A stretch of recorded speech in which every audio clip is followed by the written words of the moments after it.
Well, folks, I am here at Lions Park in Olympia talking to author and playwright Joe Fuller. He has the book 8th Street. Joe, how are you? I'm doing good, Jeff. This is a nice conversation to have, not only about the book, but a play that you wrote as well that we'll get into. The 8th Street book is a collection of stories and poetry of you growing up in the South Sound area and recalls some of the fun times you had here as a youngster. Correct. Tell me a little bit about why you felt the need to write a book like this and what you hoped the readers get out of it. Thanks, Jeff, for doing this first. But I wrote the book because I had a series of short stories that I wrote from the time I didn't start writing until I was about 33, 34.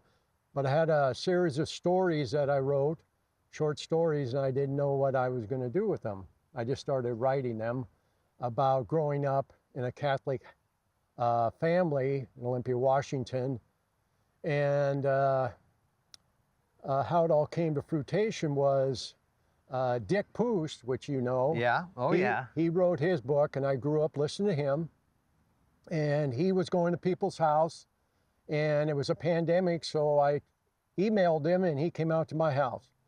And he signed my book that I bought of his book, and Darlene Kemery came with him, and we got to talking, and I showed him I gave him a few of my short stories, because he told me how his book came to fruition. And so him and Darlene read them, and he liked them, and so I started talking to Darlene, who did the actual book for him, the editing and getting it on Amazon. So I started work with her. And I only had about 5, maybe 10 stories. And so I started to write in 2023 more. And so I already had the poems and lyrics that I'd written before. And so in 2023, I finished writing the short stories. And then Darlene did the graphics, and we submitted to Amazon. And why I wanted to write it was just to show how I grew up in a Catholic family. My dad belonged to the Knights of Columbus and St. Michael's Church, and we all went to St. Michael's School, and how it was so free and easy as a child growing up there, because there's a lot of kids to play with. I think one of the things that people can really relate to is they all have similar upbringings in the sense of they've got friends, they've got family, they've got siblings. You talk about, you know, one of your first jobs at the A&W, and I worked at Baskin-Robbins personally. So, you know, you always are able to make these connections, whether or not somebody has that same kind of lived, shared experience in Olympia proper, but someone will read a story that you wrote and it immediately kind of transformed them back into their time as a youth. Have you found that with some of the folks who've read the book? Yes, I've found that out, that they remembered things about the story, and even have told me, well, the story isn't perfectly correct, but that's all right. That's how I remembered it. So some of the people that you write about, they're saying, now that's not quite, I see how it is. We should get them on too and compare notes, I think. You talked a little bit about Dick Pust, and he was a prolific diary writer. He wrote in his diary daily, and I think still continues to. Right. Is that where you also had been able to find and remember some of those memories from the book? Or what triggered a short story to come about? Oh, okay. Well, let's say I wrote one about my brother when me and my sister and him all slept in the same room. And that triggered just about his blanket, because he always carried his blanket around. And so you couldn't get that away from him. And and then I just remember the story of how he wanted me to go out the window and so we could go explore. And I didn't want to. He was more of a free bird than me on that. I was more of a Catholic. No, I want to stick to the book. I'm afraid to do that. And so when I started to write it, then other things came to my mind to write with it. A little fantasy, you know, that I thought of how it happened. And so that's how that came. The fruitation was when my dad actually did catch us, and because I had nowhere to go. I mean, we went outside.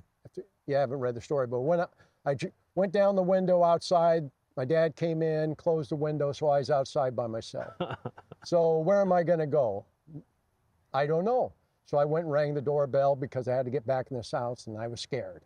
So, and that's just a true story. So it started from his blanket, and then I took it from there. When you look around the area, you mentioned you would be here at Lions Park playing tennis, and you've got such a great history of growing up in the area. When you look at how Olympia has changed over the many decades, how do you react to those changes? Is it a growth and a potential for new beginnings? Is it kind of a yearning for how it was? Or what do you see when you look around, not only with your eyes, but with your memories? No, I don't think of it as a bad thing, because like downtown Olympia, you know, sometimes it was a little dead down there, not as much action, and they moved like the big box stores out to the west side and out to Lacey, because when I was growing up in Lacey, I never went to Lacey, maybe once or twice. And now it's flourishing downtown. Yeah. So myself, I don't think of it as a depressing thing. I just think it is growth for Olympia, because Olympia actually has kept it pretty slow compared to Lacey or the west side. Yeah. So that part, I mean, I know there's going to be growth, and I like most of the growth that's happened. Where can folks find your book? How can they get it and read along with your adventures growing up? They can get that on Amazon. Okay.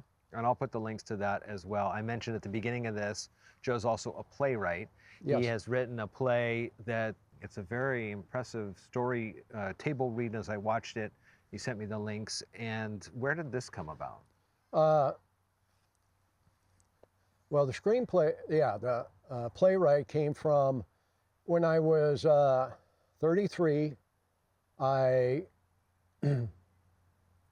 got sober, and so by going sober, I went to the St. Peter's Chemical Dependency, and when I got out of there, I started going to fellowship in Olympia for clean and sober, and and I got a job at the Olympia Lotto Club, which was a clean and sober club. Sure. And so everybody would come in there. We'd have meetings, and then they had a little restaurant in front, and that's where I worked. And I was making $4.35 an hour, but everybody that come through, since I come from a big family, I knew a lot of the people that were trying to get sober.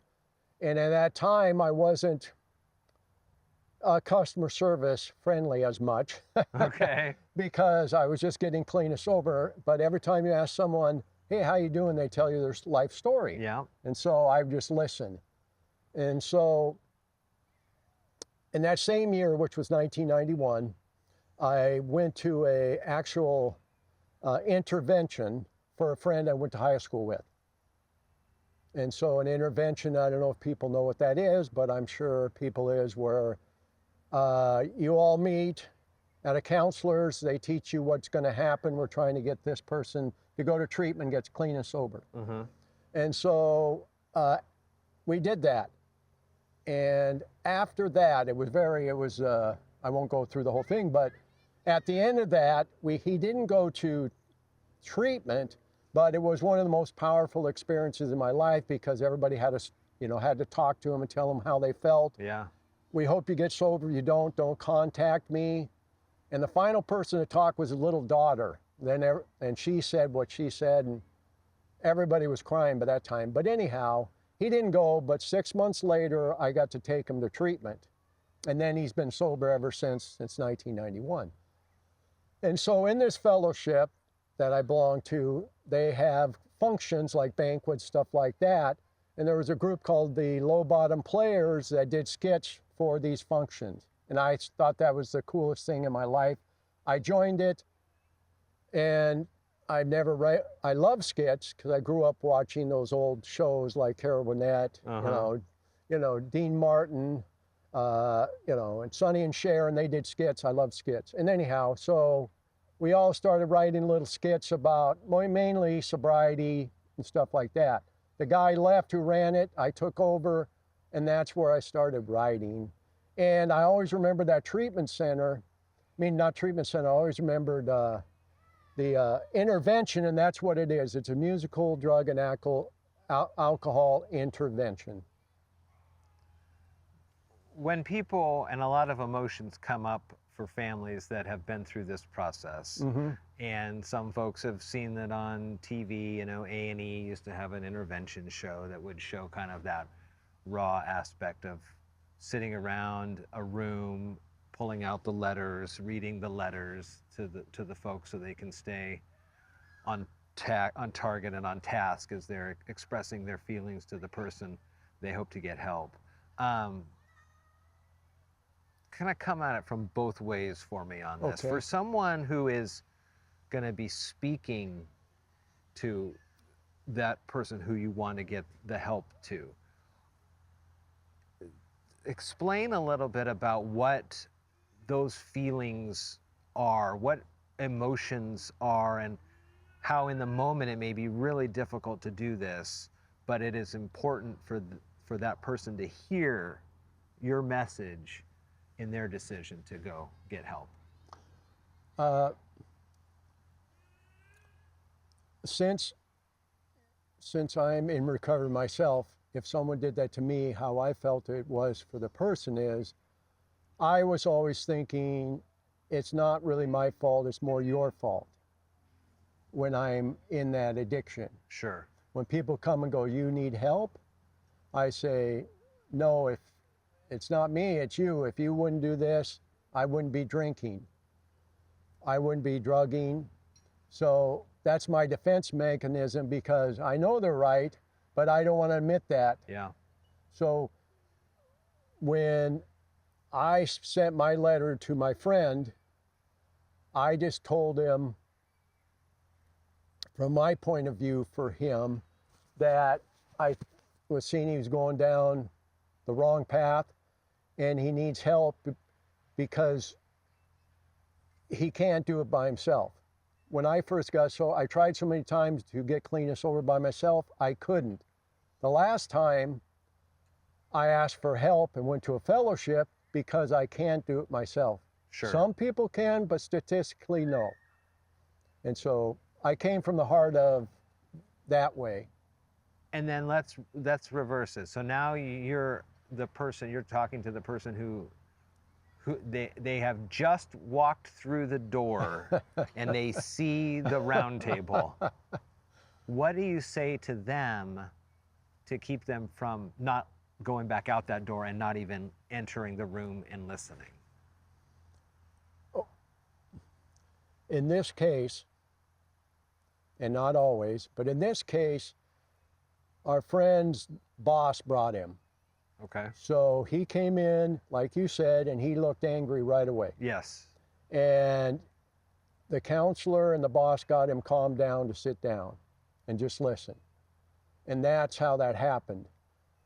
And then we all went around the room and told him how we saw the person, what we felt, and if he didn't get help, then don't come to us, because he's too heartbreaking to see him go down the road this way. Do you think that this play is more beneficial to the family members to get a sense of what they will go through and the benefit that they're able to offer, or is it more of a benefit for the intervention I think is how you would say that, the person who was receiving the intervention? Or do you feel like if someone going through those struggles would watch or listen to this, they would say, the defense mechanism would be up. They say, well, that's not me. That's a totally different situation. I'm not anywhere close to as bad off as that person is. I think this would be good for the alcoholic or drug addict, because it's telling how, I wrote it in the sense how your family members, how your alcohol and drug addiction affects your family members. So I wanted each song from the family member or your friend to sing to you that, so to tell you what they're feeling when you're drinking or using, how they feel. Because and that's why I wrote most of the songs, like one's from the boss and your best friend, one's from your mom and dad, one's from your wife, and one's from your children. That's how I wrote it. It's supposed to be what the family's telling you, how they feel inside, not how you feel, how they feel about your addiction.